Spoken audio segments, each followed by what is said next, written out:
بسم اللہ الرحمن الرحیم۔ حضرت واصف علی واصف فرماتے ہیں کہ جب توبہ قبول ہو جاتی ہے تو یاد گناہ بھی ختم ہو جاتی ہے۔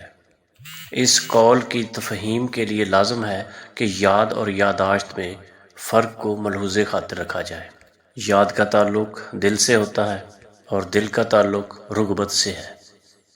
یاد سے نکلنے کا مطلب یہ ہے کہ دل گناہ کی رغبت سے نکل گیا، اور اس کے برعکس یادداشت کا تعلق دماغ سے ہے۔ دماغ میں اچھی بری یادداشتیں جمع رہ سکتی ہیں، لازم نہیں کہ جو چیز یادداشت میں ہو انسان اس کی طرف رغبت بھی رکھے۔ کچھ واقعات اور افراد ایک ڈراؤنے خواب کی طرح ہوتے ہیں اور یادداشت کے پناہ خانے میں رہ سکتے ہیں۔ بار بار گناہ اور بار بار توبہ کے ضمن میں حضرت واصف علی واصف فرماتے ہیں کہ اگر گناہ سے شرمندگی نہیں تو توبہ سے بھی شرمندگی کیسی؟ توبہ کرنے والا یہ بتاتا ہے کہ وہ گھر کا راستہ نہیں بھولا۔ شیطان نے مرغوبات نفس سے مزین منظر دکھا کر اگرچہ اس سے اس کے اصلی گھر سے نکال لیا، لیکن وہ اپنے ازلی سعادت والے گھر میں واپس جانا چاہتا ہے۔ شیطان کے ورگلانے سے شجر ممنوعہ کا ذائقہ چکھنے کے بعد ہمارے جد امجد کو اگرچہ بہشت سے نکال دیا گیا، لیکن وہ توبہ کے سبب تقرب کی سعادت سے محروم نہیں ہوئے۔ یہاں ایک راز ہے۔ تقرب فاصلوں کی احتیاج نہیں رکھتا، بلکہ تقرب ایک فیصلہ ہے۔ جس کے حق میں سنا دیا جاتا ہے اسے کوئی عمل تقرب سے معزول نہیں کر سکتا۔ اسے غلطی کے بعد توبہ کا راستہ دیا جاتا ہے اور وہ پہلے سے بڑھ کر مقبول ہو جاتا ہے۔ توبہ کا تعلق نیت سے ہے۔ اگر نیت حسنات کی طرف پلٹ آنے کی ہوگی تو انسان ہر حال میں توبہ کرے گا۔ اگر خدا نخواستہ نیت ہی مذموم حلقوں میں بسر کرنے کی ہوگی تو توبہ کا خیال اعمال کی طرح ختم ہو جاتا ہے۔ سعید لوگوں کی سنگت ہمیں توبہ کی یاد دہانی کرواتی ہے، اور سعید سنگت بالآخر سعادت لے کر ہی آتی ہے۔ باادب انسان توبہ اور ندامت کے قریب ہوتا ہے، اور بے ادب ندامت سے دور اور غرور کے قریب ہوتا ہے۔ باادب ہمیشہ اور ہر وقت اپنے عمل کی ممکنہ قباحت کی طرف متوجہ رہتا ہے۔ اسے ندامت دامن گیری رہتی ہے کہ کہیں اس کا کوئی عمل اسے مجلس اور صاحب مجلس سے دور نہ کر دے۔ اس لیے وہ اپنی معصیت سے کبھی غفلت میں نہیں رہے گا۔ وہ اپنی معصیت کو مغفرت میں بدلنے کی تدابیر کرتا رہے گا، اور یہی تدبیر اسے باب توبہ کی طرف لے جاتی ہے۔ توبہ کرنے والا یہ اعلان کرتا ہے کہ اس نے طاغوتی فکر کے ہاتھ میں بیعت نہیں کی۔ وہ اپنی بشری کمزوریوں کے سبب طاغوت کے بچھائے ہوئے جال میں گرفتار ضرور ہوا، لیکن اس نے رحمانی فکر سے بغاوت نہیں کی۔ وہ نادم ہے، طاغوتی نظام کا خادم نہیں۔ وہ عاصی ہے، باغی نہیں ہے۔ وہ یرغمالی ہے، اس نے غداری نہیں کی۔ اپنے علم و عمل پر بھروسہ کرنے والا ادب سے دور جا گرتا ہے۔ وہ شخص توبہ کے قریب نہیں آئے گا جسے اپنے اعمال کی توجیہات تراشنے کی عادت پڑ جائے۔ گناہ کو اپنا معاشی اور معاشرتی حق سمجھنے والا توبہ سے دور رہے گا، اور جو توبہ سے دور رہے گا وہ رحمت سے بھی دور ہو جائے گا۔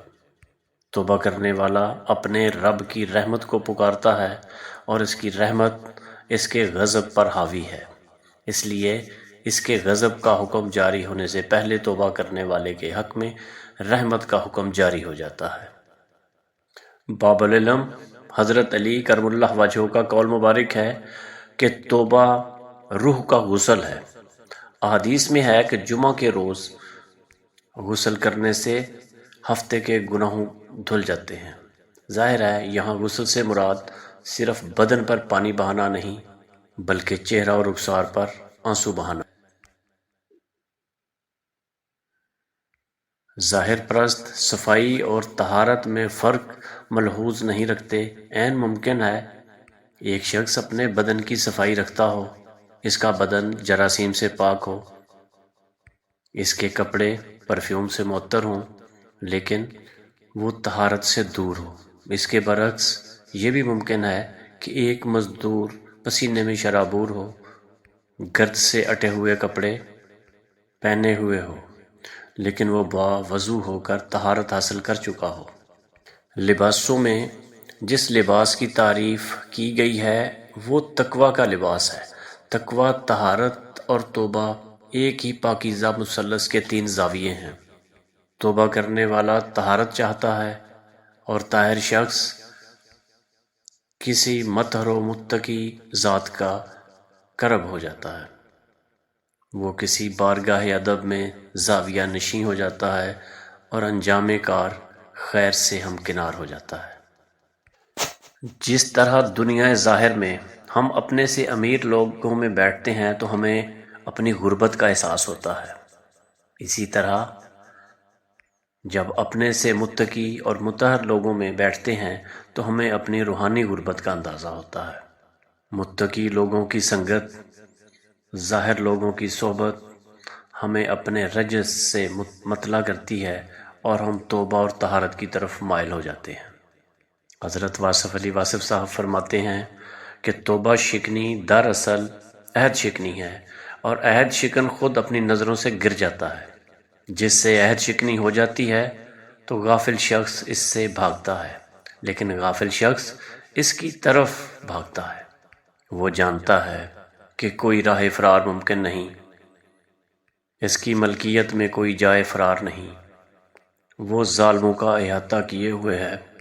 پہلے وقتوں میں سالک لوگ کسی کے ہاتھ پر توبہ کرتے تھے تاکہ دنیا ظاہر میں کوئی گوشت پوشت کا انسان ان کی توبہ کا شاہد ٹھہرے۔ کشف المحجوب میں اس ضمن میں ایک واقعہ درج ہے کہ حضرت جنید بغدادی کے اصحاب میں جناب عمر و اسماعیل بن نجید نیشا پوری اپنا ایک واقعہ بیان کرتے ہیں کہ میں نے شروع میں حضرت ابو عثمان حیری کی مجلس میں توبہ کی، لیکن کچھ ہی عرصہ اس توبہ پر قائم رہ سکا۔ ایک دن اچانک پھر دل میں گناہ کا خیال آیا اور مجھ سے گناہ سرزد ہو گیا، چنانچہ میں نے شیخ کی مجلس سے بھی منہ پھیر لیا، یہاں تک کہ انہیں دور سے دیکھتا تو شرمندگی کی وجہ سے بھاگ کھڑا ہوتا تاکہ ان کی نگاہ مجھ پر نہ پڑے۔ ایک دن اچانک ان کا سامنا ہو گیا۔ مجھ سے شیخ فرمانے لگے، بیٹا اس وقت تک دشمن کے پاس نہ بیٹھ جب تک تیرے اندر اس سے بچنے کی طاقت پیدا نہ ہو جائے، کیونکہ دشمن تیرے عیب دیکھتے ہیں۔ اگر تیرے اندر عیب ہوں گے تو دشمن خوش ہوں گے، اگر تو پاک ہوگا تو دشمن غمگین ہوں گے۔ اگر گناہ کرنے کو ہی تیرا دل چاہتا ہے تو میرے پاس آ، تاکہ میں تیرا بوجھ اٹھا لوں اور تو دشمن کا مقصد پورا نہ کرے۔ ابو عمر کا بیان ہے کہ شیخ کے یہ الفاظ سنتے ہی گناہ سے میرا دل بھر گیا اور مجھے توبہ اور استقامت حاصل ہو گئی۔ مجھے معلوم ہوا کہ گناہ کے بعد یہ سوچ کر بارگاہ ادب سے روگرداں ہونا، ہم اس قابل کہاں، یہ طرز فکر اور طرز عمل قابل قبول نہیں۔ یہاں غالب کی فکر مغلوب ہے، معلوم نہیں غالب نے شرمساری کے کس تناظر میں کہا تھا کہ کعبے کس منہ سے جاؤ گے۔ مرشد حضرت واصف علی واصف یہ شعر پڑھ کر سنایا کرتے تھے کہ یہی منہ لے کر اسی منہ سے کعبے جاؤ گے۔ آپ فرماتے ہیں کہ حاصل کلام یہ ٹھہرا کہ توبہ شکنی کے بعد بھی توبہ کے لیے اسی در پر سربہ سجود ہونا پڑے گا، اور یہی بندگی ہے، کیونکہ عالم امکان اور کون و مکان میں محبوب کے درد کے علاوہ کوئی در اور نہیں۔ قرآن پاک میں اللہ تعالیٰ فرماتے ہیں، میری شفاعت میری امت کے کبائر کے مرتکب لوگوں کے لیے ہے۔ سبحان اللہ العظیم، کبائر کے مرتکب امتی بھی در رحمت سے مایوس نہیں ہوں گے۔ جب رحمت یوں آواز دے کر بلا رہی ہے تو پھر توبہ کرنے میں دیر کس لیے؟ توبہ تو واپس آنے کو کہتے ہیں، اور واپس آنے میں دیر نہیں ہونی چاہیے۔ حضرت واصف علی واصف صاحب نے ابو سعید ابو الخیر کی ربائی بیان فرمائی، جس کا ترجمہ یہ ہے کہ واپس آ جاؤ، واپس آ جاؤ، تم جو بھی ہو واپس آ جاؤ، تم چاہے کافر ہو، مجوسی ہو یا بت پرست ہو، واپس آ جاؤ۔ یہ ہماری درگاہ نا امیدی کی درگاہ نہیں ہے۔ اگر 100 بار بھی توبہ توڑ چکے ہو تو بھی واپس آ جاؤ۔